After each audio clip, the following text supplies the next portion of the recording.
Hi friends, welcome to ஹெலோஸ் kitchen. இன்றைக்கி நம்ம என்ன பார்க்க போகிறோன்னா, நல்ல டேஸ்டியான ஒரு கிரேவி எப்படி பண்ணுறதுன்னு தான் பார்க்க போகிறோம். அதை வந்து ப்ரொக்கோலியும் சோயாவும் வச்சு தான் இன்றைக்கி நான் பண்ண போகிறேன். ப்ரொக்கோலியை ஸ்மால் பீஸாக கட் பண்ணி வச்சுருக்கேன். சோயாவை நல்லா தண்ணியில் ஊற வச்சுருக்கேன்.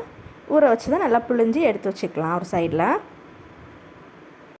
இப்போ பேனை நல்லா ஹீட் பண்ண வச்சுருக்கேன். பேன் நல்லா ஹீட் ஆனதும் தேவையான அளவு ஆயில் ஊற்றிக்கோங்க.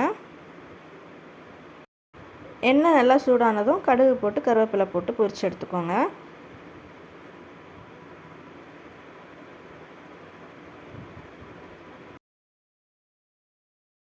இப்போ கருவேப்பிலை போட்டதுக்கப்புறம் கட் பண்ணி வச்சுருக்க ஆனியனை அதில் போட்டுக்கலாம். நான் ஸ்லைஸாக தான் கட் பண்ணி வச்சுருக்கேன். தேவையான அளவு உப்பு போட்டு நல்லா வதக்கி விட்டுக்கோங்க. ஆனியன் நல்லா வதங்கட்டும்.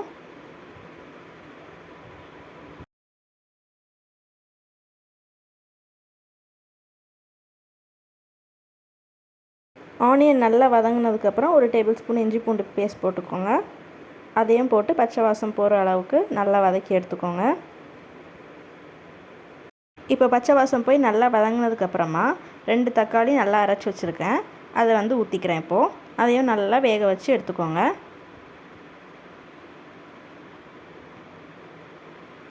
இப்போ நல்லா வந்து எண்ணெய் பிரிஞ்சு வர ஸ்டேஜில் ஒரு ஸ்பூன் சில்லி பவுடர் ஆட் பண்ணிக்கிறேன். அப்புறம் அரை டேபிள் ஸ்பூன் மல்லித்தூள் ஆட் பண்ணிக்கிறேன்.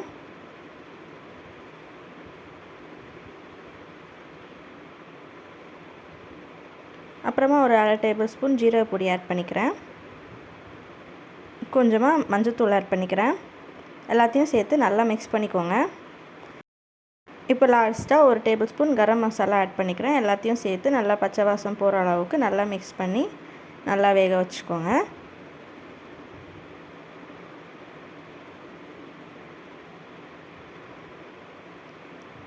இப்போ ஒரு 2 பச்சை மிளகாவை நல்லா கீறி போட்டுக்கிறேன். ஃபஸ்ட்டு போட மறந்துட்டேன். இப்போது தண்ணியில் ஊற வச்சுருந்த சோயாவை ஆட் பண்ணிக்கிறேன்.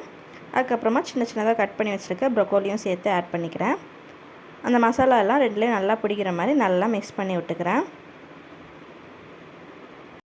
உப்பு செக் பண்ணி ஆட் பண்ணிக்கோங்க. தேவைன்னா கொஞ்சம் நேரம் வேக விட்டுக்கலாம்.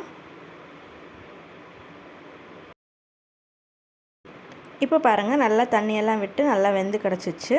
இந்த ஸ்டேஜில் கொஞ்சம் மல்லி இலை போட்டு நம்ம ஆஃப் பண்ணிடலாம். நம்ம டேஸ்டியான கிரேவி ரெடி ஆயிடுச்சு. இது சாதத்துக்கும் சரி, டிஃபனுக்கும் சரி ரொம்ப ஆப்டாக இருக்கும். நீங்களும் வீட்டில் இது மாதிரி ஒரு நாள் ட்ரை பண்ணி பாருங்கள்.